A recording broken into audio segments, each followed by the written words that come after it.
Doctor Jesús Bautista, gracias por escribir el 5 de mayo, An American Tradition, que después de leer su libro, por primerita vez me di cuenta por qué se celebra el 5 de mayo en los Estados Unidos y por qué en México no tiene mucha audiencia. También me di cuenta del enlace, la conexión que hay entre Puebla, México, California y los californios y la guerra de secesión de los Estados Unidos. Eso es precisamente, muy bien, sí. muy bien. Nota de 10. Gracias. Nota perfecta. Sí. Bueno, estamos hablando del 5 de mayo y por qué es una tradición de los Estados Unidos. Yo les voy a decir que no es el 5 de mayo. El 5 de mayo no es la celebración de la independencia de la República Mexicana. Este es el 16 de septiembre y sucedió más de 50 años antes que sucediera lo que se dio. Cuéntenos qué es el 5 de mayo, doctor Jesús Bautista. Ok, bueno, ya hemos tocado lo que no es, y no es un festejo de la independencia de México. De hecho, no es un festejo, digamos, mexicano, porque fuera de Puebla poco se celebra. Sí. Fue creado aquí en Estados Unidos, aquí en California, aquí en Los Ángeles, por los latinos. Eran californios, mexicanos, salvadoreños, panameños, nicaragüenses, peruanos, argentinos, colombianos, una población cosmopolita latina. Todos, que estaban aquí en California durante la Guerra Civil Norteamericana como una postura pública de lo que apoyaban en esa gran guerra que formó Estados Unidos, que se oponían a la esclavitud, apoyaban la libertad, se oponían a la supremacía blanca, apoyaban igualdad de razas, se oponían al gobierno elitista como de las plantaciones y apoyaban el gobierno por y para el pueblo. Y uno no sabe esa historia. Pues yo tampoco sabía. ¿Cómo encontró esta información? Soy epidemiólogo demógrafo y soy catedrático en la Facultad de Medicina aquí de UCLA. Y tengo aquí mi centro, estamos aquí actualmente en el Centro de Estudio de Salud Latina y Cultura. ¿Cómo influye la cultura en el comportamiento, digamos, cotidiano y las pautas de salud? Claro. Así que en ese aspecto, en lo de investigación, el 5 de mayo, de hecho, viene directamente relacionado con mi investigación epidemiológica, por lo que llamamos el efecto de ser latino. Nos ayuda, vivimos 5 años más, padecemos menos de infartos cardíacos, menos de cáncer, tenemos menos de ataques al corazón. Sí. Y porcentajes significativos, 30, 35%. 30%, mucho menos. Tiene que ver algo con ser latino. Y no se sabe todavía qué es. Por eso quise saber, pero ¿qué es lo que quiere decir ser latino en California? Por eso me metí a la historia para averiguar, pero ¿dónde comienzan esas pautas tan raras que no esperábamos? Una sorpresa. Fue una sorpresa. Yo nada más estaba llevando a cabo estudios demográficos, epidemiológicos, y me topé con el secreto del 5 de mayo. Cuando usted se dio cuenta por primera vez, aquí hay algo, ¿qué sintió? Bueno, el momento en que se me prendió la luz, el que para llevar a cabo mis estudios históricos, demográficos, epidemiológicos, necesitaba fuente de datos, de información. Y resulta que la mejor fuente para hablar de los años 1850-60 era la prensa en español aquí en California, porque imprimían pues las noticias de nacimientos, matrimonios y defunciones. Siempre había prensa de periódicos. Varios. Cantidades. Es mi fuente de datos. Doctor Jesús Bautista, hace 150 años había más periódicos en español que 150 años después. Sí, cantidades, muchas voces. Entonces yo hice la colección más completa de periódicos publicados en California en español del siglo XIX. Yo creo que existe en el mundo. Pero mientras iba yo buscando en cada periódico esos datos, me topé con el hecho de que los estados sureños salieron de Estados Unidos, me topé con estalla la guerra civil, me topé Sí. con llegan las tropas francesas a México, Sí. me topé con van a Puebla, y yo sacando nacimientos, matrimonios, Detalles, defunciones. sí. Tantos detalles y tanta información aquí. ¿Cómo afectó a los californios lo que pasó el 5 de mayo en Puebla, México?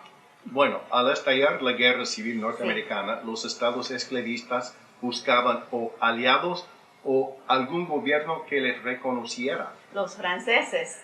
Sobre todo Sí, o Francia sí, o Inglaterra. Sí, ¿no? Y el emperador de los franceses, Napoleón III, ya tenía sus ideas. Estaba muy listo. Ujú. Estaba muy Así listo. que Sí. jugaba con los confederados, posiblemente les iba a reconocer, ciertamente Sí, era muy simpatizante. Gracias Sí, a la guerra sí. civil norteamericana, Lincoln no Sí. pudo implantar la doctrina de Monroe. Entonces Sí. llega Napoleón III al principio con sus aliados, los británicos y los Sí, españoles, al pero se principio, dieron al cuenta que principio. no todo andaba bien, se retiraron. Y entonces luego, de repente Francia declara que en México va a ayudar a México a buscar un buen gobierno. Pues ya tenían gobierno, tenían presidente Juárez, Sí, sí. pero no fue al gusto de los franceses. Y entonces iban marchando hacia México Hacia Benito Juárez. Ujú. Sí, se para acercaban. derrocar a Benito Juárez, Sí. implantar una monarquía, quitar la constitución Sí. con sus derechos garantizados y luego imponer una corona, Maximiliano, que luego iba a ser, o cuando menos amigo, simpatizante, sino aliado Sí. de los estados esclavistas. Y entonces, en primavera de 1862, justamente cuando otra vez el ejército de Abraham Lincoln va a experimentar otra derrota Sí. frente a las puertas de Richmond bajo el Sí. nuevo general Lee, los franceses están a 3 días marcha de la Ciudad de México.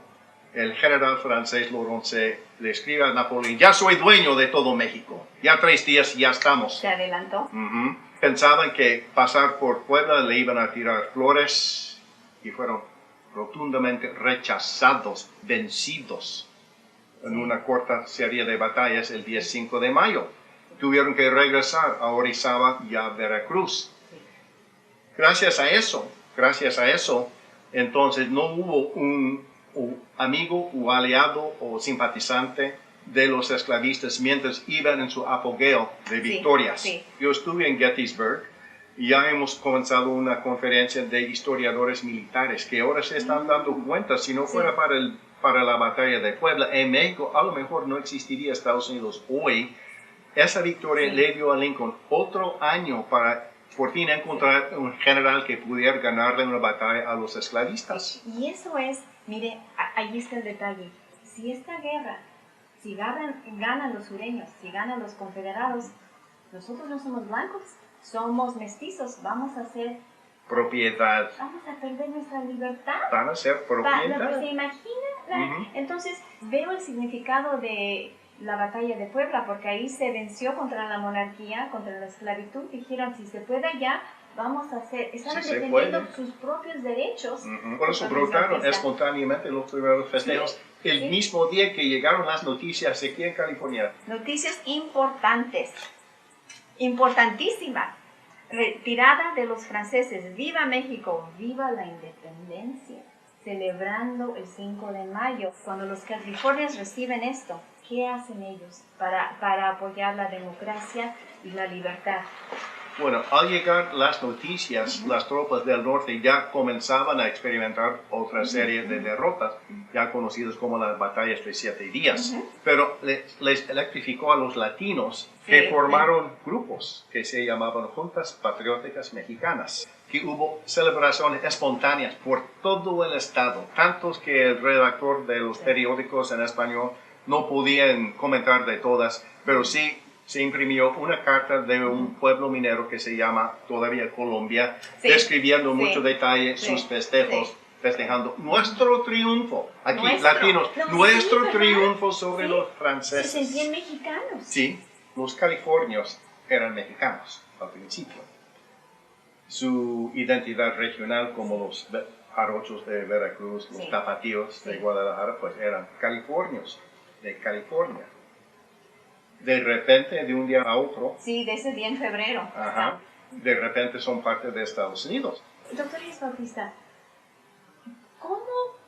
Bueno, vamos a ir en muchos tiempos, en muchas fechas. Okay. Vamos a imaginar que usted y yo vivimos en el siglo XIX, vivimos en Alta California, somos ciudadanos mexicanos, vivimos en el pueblo de Nuestra Señora, la Reina de Los Ángeles Porciúncula. Los Ángeles. Qué raro. Cerquitas del río de Los Ángeles, de nuestras casitas de adobe. Es el siglo XIX. Es el 2 de febrero de 1848. Cuando despertemos mañana, nuestras vidas van a cambiar. Porque como mexicanos, como parte de nuestra Constitución, nosotros estamos acostumbrados a que la esclavitud es ilegal y que la democracia es lo que se apoya. Y hay igualdad de razas y las mujeres tienen derecho. Sí. Cuando despertemos mañana, el 3 de febrero, ¿cómo van a cambiar nuestras vidas? Bueno, al día siguiente, o sea, mañana, seremos ya parte de Estados Unidos. Y la Constitución de Estados Unidos, y ya sabíamos de antemano. Sí, ya sabíamos. Y teníamos miedo. Estábamos permitía la esclavitud, sí. Negaba derechos civiles a los no blancos y ni reconocía la existencia de una mujer casada. Todo fue por su esposo. No tenía ella ningún derecho. En los Estados Unidos. En los Estados Unidos. Y en México eso no era. Y de hecho en casi todas las repúblicas latinoamericanas, al lograr la independencia de España, abolieron la esclavitud, decretaron igualdad de razas y continuaron con el concepto legal de derechos para mujeres casadas. ¿Cómo ha de haber sido para los californios, los latinos? Es 1848, México ha perdido más de la mitad de su territorio, pasan 10 años, se acerca la guerra civil de los Estados Unidos, entonces ya nos estamos preocupando más seriamente. Bueno, por lo que había sucedido. Y lo que sucedió es que entramos a Estados Unidos. Por el Tratado de Guadalupe Hidalgo se nos prometieron varias cosas. Promesas fueron, pero ya sabemos lo que es. Y se anuncia el descubrimiento del oro. Y en cosa de 3 o 4 semanas llegan cantidades de gentes de México, que ahora son inmigrantes. Ahora hay una frontera que cruza. Antes, pues era otra parte de México, ya hay frontera. Llegan, pero de todas partes, al principio del norte, sobre todo de Baja California Norte y de Sonora. Y había mucha relación familiar para comenzar. Entonces eran casi lo mismo que californios, pero luego venían más del sur de México, tenían luego que venir por buque de San Blas, de Acapulco, llegaban desde San Juan del Sur, en Centroamérica, Guayaquil, Lima, Valparaíso, desde Talcahuano, toda la costa pacífica. Ahora, yo cursé la prepa ahí, donde la Beta Madre, aquí en Alta California, había pueblos mineros por doquier, siempre hablaban de los 49ers, nunca hablaron de un gambusino que hablara español, jamás me mencionaron, jamás. Pero ahora, llevando a cabo el trabajo demográfico, me he dado cuenta, había miles, dieces de miles que llegaron aquí a California, de todas partes de América Latina. Se conocían, se casaban, tenían hijos y tenían que comenzar a vivir bajo la Constitución de Estados Unidos. Era muy distinto. Muy distinto, pues, del Tratado de Guadalupe Hidalgo. Y me imagino también que la mentalidad de los mexicanos con la nueva Constitución, a ser parte de otro país, y que las promesas no fueron cumplidas. ¿Se imagina psicológicamente qué efectos? Yo me imagino que esos efectos se sienten hoy en día, porque perdieron tierras, perdieron estabilidad. Casi iban a perder la ciudadanía, porque los anglosajones del este al principio querían limitar la ciudadanía a hombres blancos, y los latinos participando en la Convención Constitucional dijeron que no. En primer lugar, no entendemos qué es blanco, por favor, defínenos blanco de lo no blanco, que distingue uno de lo y no podían. Y en fin, como que en México y toda América Latina provenimos de un sistema que se llama la ley civil, donde todo está codificado. Estados Unidos viene de los británicos de ley común. No está escrito, Sí, sino sí, por tradición. sí, sí, Y en sí, fin, sí. así que hubo un cambio fundamental del sistema de pensamiento legal. Sí. Entonces los latinos querían saber, defínenos por favor qué es un hombre blanco y por qué es tan importante. Y no podían, en fin, dijeron, oh, pero eso no importa. Un juez y el jurado va a saber. Pues no funciona en ley civil con juez. ¿Qué es eso? Pues sí, es mejor forma. Sí. Pero si el juez y el jurado son anglosajones, adjudicando Sí. un latino es blanco, Sí. no. No, claro. Pero no Sí. sabían de eso. Sí, sí. Pero una vez entrando ya se dieron cuenta. Sí. De hecho, unos latinos se fueron a la Convención Constitucional de California Sí. de 1849, ayudaron a escribir la Constitución de California. Y lo primero que pidieron es que California fuera estado bilingüe. Y lo que era, insistían en abolir la esclavitud, no dejaron entrar la institución de esclavitud, Sí, insistían, absolutamente, sí. todas las razas Sí. van a ser ciudadanos y van a poder votar. Y lo más que insistían es que y las mujeres casadas tienen derecho a su propiedad independiente de su esposo. Ya hemos contribuido mucho a este país, muchísimo. Y la historia que tenemos aquí es Alta California. Estos son nuestros raíces. Somos de aquí. Somos de aquí. Este es nuestro país. Y los inmigrantes que llegan también, sus raíces son de aquí. Eso, ¿Sí? no importa. Este fin de semana Sí. yo voy a una reunión familiar de una familia que llegó de México Sí. aquí en 1769, Increíble. casi 250 años, Sí. cuyos antepasados, de hecho, eran muy activos en formar la Junta Patriótica Mexicana aquí en Los Ángeles, en llevar a cabo los festejos del 5 de mayo. Entonces sí, sigue. Sigue. Después, mire, el 5 de mayo, 1862, 150 años después se celebra. Y como dice usted, desde Los Ángeles, San Francisco hasta Boston, y hasta en Canadá se celebra el 5 Sí. de mayo. ¿Por qué sigue esa celebración? Bueno, lo que sucedió, y de hecho iba a ser otro libro, lo iba a escribir en dos tomos. Sí, hay otro libro aquí. Porque el primer tomo va a ser cómo se formó esa costumbre. Y luego el siguiente iba a tocar por qué se perdió o se olvidó del por qué. Sí. Porque se seguía festejando. Años, en bailes, en Aquí en Los reuniones. Ángeles Sí. se ha festejado cada año a partir de 1862, Sí. cada año. Pero por varias razones, por olas sucesivas de inmigración, Sí. por El tiempo. políticas, Sí. por falta hace un siglo de departamento de estudios étnicos, de estudios latinos, mexicanos, Exactamente, mexicanos, sí. por falta de prensa académica en español, se perdió el porqué. Lo interesante es que a cambio de la independencia de México, Sí. las fiestas patrias, Sí. las fiestas patrias son propiedad del cónsul mexicano. Sí. Así que el cónsul siempre las ha organizado. Y se ha festejado aquí a partir de 1822, pero al principio como parte de México, luego con el cónsul representando el gobierno mexicano, pero él dirige o ella dirige todos los festejos. El 5 de mayo brotó espontáneamente y siempre ha existido aparte y afuera del control de los cónsules. De la gente, vino de la gente. Es de la gente. De la gente, Es del un pueblo, festejo es del pueblo. popular Sí, del pueblo, del pueblo. Así que al grado que el pueblo se ha cambiado, también el sentido al pueblo del por qué estamos Sí. festejando, Sí. las gentes recuerdan. Oh, sí, mis padres, mis abuelos festejaban, Sí. pero sin una memoria formal escrita Sí. se nos perdió el porqué, Pero ahora está regresando el porqué. el verdadero sentido del 5 de mayo, de lo que era. Sí. No era tiempo de simplemente emborracharse, Sí. sino tenía algo que ver Sí. con los puntos más básicos de derechos civiles. Esclavitud o libertad, supremacía blanca o igualdad de razas. Sí. Y todavía hoy en día tenemos que luchar Todo, por absolutamente. esos principios. Absolutamente.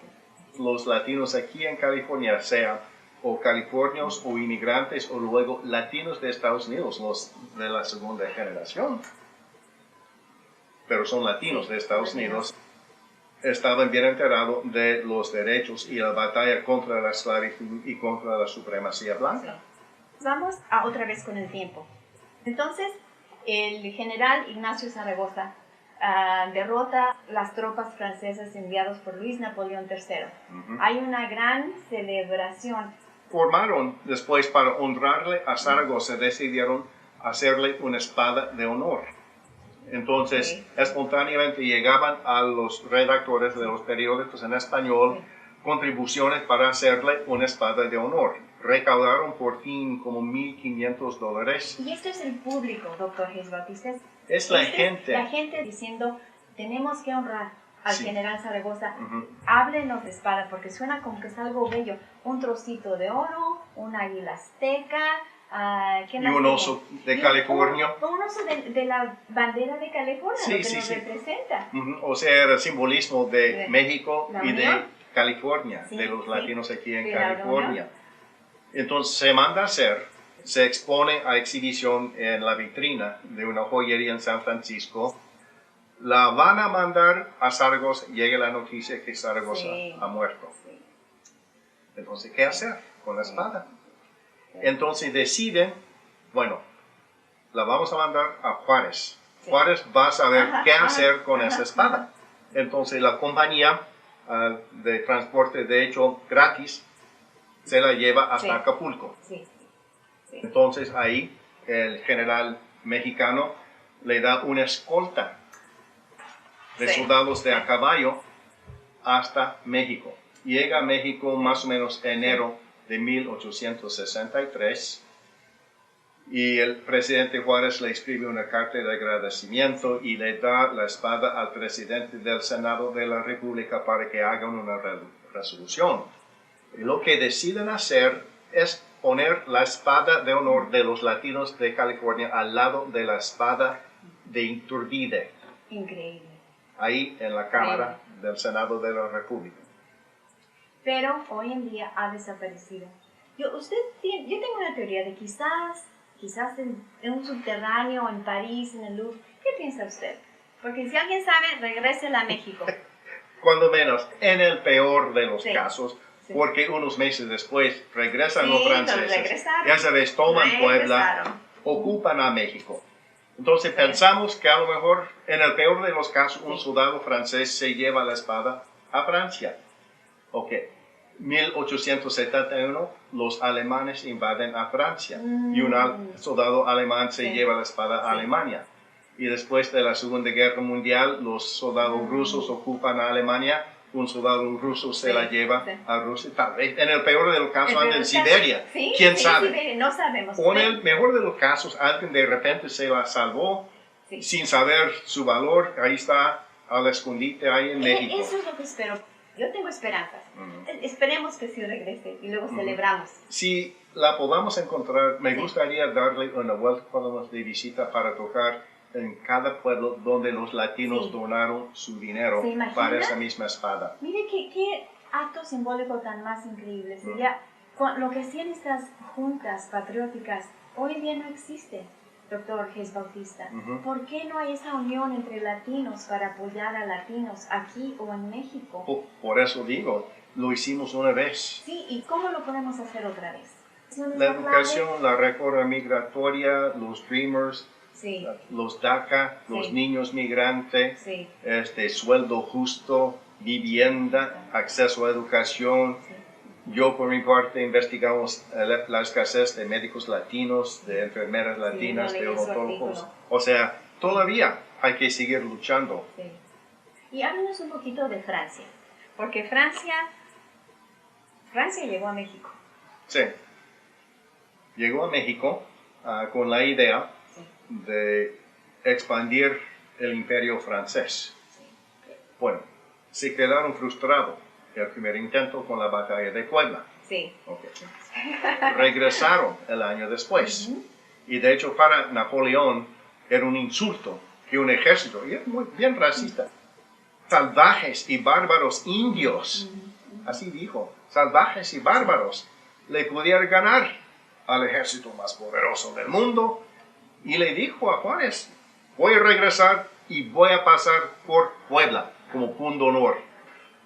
Y regresaron el año después, pero en vez de una batalla de un día, como el del 5 de mayo, tuvo que poner un sitio, hubo que sitiar a Puebla, o sea, cortarle de toda comunicación Para que cayera. y gradualmente estrangularla hasta acabar sus municiones, que le costó más de 2 meses. Y por fin sucumbió, no se rindió, sino sucumbió Puebla, el 16 de mayo. Entonces uno piensa que cuando entran los franceses, que así rapidito barrieron con México, pero no es así. No era México tan resistieron, fácil. pero no era tan fácil. Sí.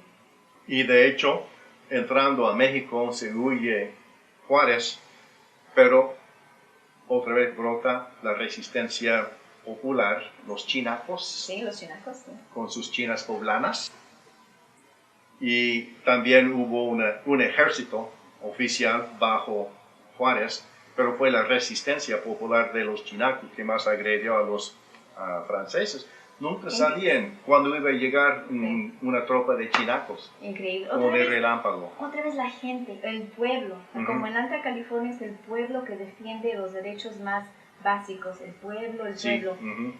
Entonces, doctor Hayes Bautista, ¿qué podemos hacer nosotros para decirle a nuestro pueblo, a nuestros angelinos, a nuestros estadounidenses, a los latinos de todo el mundo? ¿Qué les podemos decir? Bueno, para comenzar, nada más, esta historia como usted y yo nos hemos platicado. En la página 5 dice de su libro, y lo voy a traducir, usted me corrige. Este libro se enfoca en su desarrollo, hablando del 5 de mayo, en los Estados Unidos, donde la memoria pública del 5 de mayo fue socialmente y deliberadamente construida durante la Guerra Civil Americana por latinos, respondiendo a eventos y cambios a su alrededor.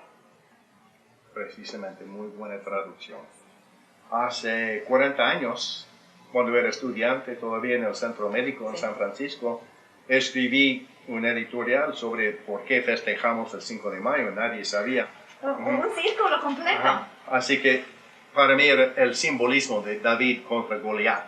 Sí. Aunque Goliat es más grande, y mi corazón es puro, y éramos chicanos, que vamos a ganar la victoria. Su primer nombre es David, el doctor David Hayes Bautista.